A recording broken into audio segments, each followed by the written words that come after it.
Oke, kita mulai ya. Hari ini kita punya satu bahan diskusi yang menarik banget, sangat relevan sama apa yang mungkin baru aja Anda scroll beberapa menit yang lalu. Judulnya, Ancaman Kesombongan di Era Digital. Hmm, Sumber kita kali ini cukup unik, sebuah renungan dari Sabda Bina Umat GPIB, tapi ini mengacu pada teks yang jauh lebih kuno, dari 2 Petrus. Jadi misi kita adalah membedah gimana tulisan dari hampir 2000 tahun lalu ini kok bisa terasa pas banget buat zaman sekarang, khususnya soal arogansi di media sosial. dan ini bukan cuma soal pamer-pamer barang mewah gitu kan? Betul. Sumber ini langsung menunjuk ke sesuatu yang lebih halus, tapi jauh lebih bahaya, yaitu kesombongan intelektual dan moral. Di era di mana semua orang bisa punya panggung, opini bisa jadi viral dalam sekejap, gampang banget kita kejebak. Oke. Apa yang dari luar kelihatannya inspiratif, menurut teks ini, di dalamnya itu bisa jadi penyakit jiwa yang berbahaya. Wow, penyakit jiwa. Itu istilah yang kuat banget ya. Jadi ini bukan sekedar soal postingan yang, menyebalkan, tapi lebih ke soal mindset di baliknya. Tepat, tepat sekali. Yang jadi fokus di sini itu sikap batinnya. Sikap di mana pendapat pribadi dianggap sebagai kebenaran tertinggi. Ah, itu dia. Nah, ini kuncinya. Kalau udah begini, seseorang itu jadi kebal sama nasihat.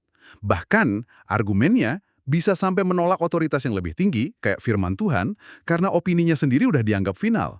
Kebenaran versiku, gitu. Nah, ini yang bikin saya kaget. Ternyata manual untuk ngenalin gejala ini tuh udah ada dari ribuan tahun lalu di kitab 2 Petrus itu.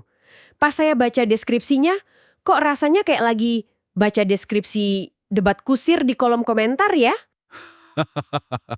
Iya kan? Disebutin ada orang-orang yang begitu berani dan angkuh, nggak ragu menghujat hal yang mereka sendiri nggak pahami. Dan ada satu lagi deskripsi yang lebih tajam. Mereka itu digambarkan menjanjikan kemerdekaan buat orang lain. Oke? Padahal, teks Alkitab ini bilang mereka sendiri adalah hamba-hamba kebinasaan. Waduh. Paralelnya, dengan zaman sekarang kuat banget. Coba deh bayangin, bukankah ini mirip sama figur-figur online yang menjual ide kebebasan berpikir? Iya, iya. Tapi sebenarnya mereka sendiri terperangkap dalam ego dan ya algoritma. Itu metafora yang kena banget. Apalagi pas teks ini nyebut mereka seperti mata air yang kering. Nah, Itu gambaran yang kuat sekali loh. Maksudnya bukan cuma soal mereka salah, tapi mereka itu mengecewakan. betul. Janjinya kelihatan seger, inspiratif, tapi pas kita datangi, isinya kosong. Presis. Gambaran mata air kering itu menyoroti kontradiksi antara citra luar sama realitas batin. Penampilannya bisa sangat meyakinkan, tapi substansinya nol.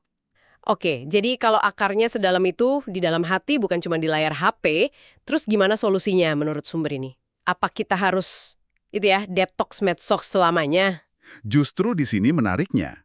Solusi yang ditawarkan itu bukan soal teknologi, bukan nyuruh kita berhenti main Instagram atau TikTok. Mm-mm. Arahannya itu lebih ke latihan batin. Ditekankan bahwa masalahnya itu ada di dalam, yaitu perasaan merasa lebih benar, lebih kudus, atau lebih baik dari orang lain. Ah, jebakan pas kita sukses gitu ya? Tepat, saat kita sukses, ada jebakan halus di mana kita mulai merasa berjasa dan hebat, dan lupa kalau itu semua anugerah. Jadi penawarnya juga harus dari dalam ya? Harus dari dalam. Sumber renungan ini nyebutin 3 penangkal: kesederhanaan, kerendahan hati, dan kasih. Intinya sih sebuah kesadaran aja untuk menempatkan diri kita di bawah kebenaran yang lebih besar dari sekedar opini pribadi kita. Jadi ini pilihan sadar ya? Pilihan sadar. Makanya ditekankan dengan satu kata perintah yang lugas. Cegahlah. Oke, jadi rangkumannya, panggung digital ini memang baru, tapi drama yang dipentaskan di atasnya itu cerita lama. Pertarungan melawan kesombongan. Iya, pertarungan melawan kesombongan. Kesombongan yang sekarang jauh lebih pintar, bisa nyamar jadi konten inspiratif. Dan ini ninggalin satu pertanyaan penting buat kita renungkan ya. Oke, Di bagian akhir, sumber kita ini mengutip peribahasa dari Alkitab yang cukup menusuk. Bunyinya, anjing kembali lagi ke muntahnya, dan babi yang sudah mandi kembali lagi ke kubangannya. wah dalam. Ini peringatan keras tentang bahayanya tahu jalan yang benar, tapi milih balik lagi kebiasaan lama yang merusak. Jadi, mungkin pertanyaan buat Anda bawa pulang. Di platform digital yang Anda pakai setiap hari, apakah interaksi Anda sedang membangun sesuatu yang positif untuk orang lain?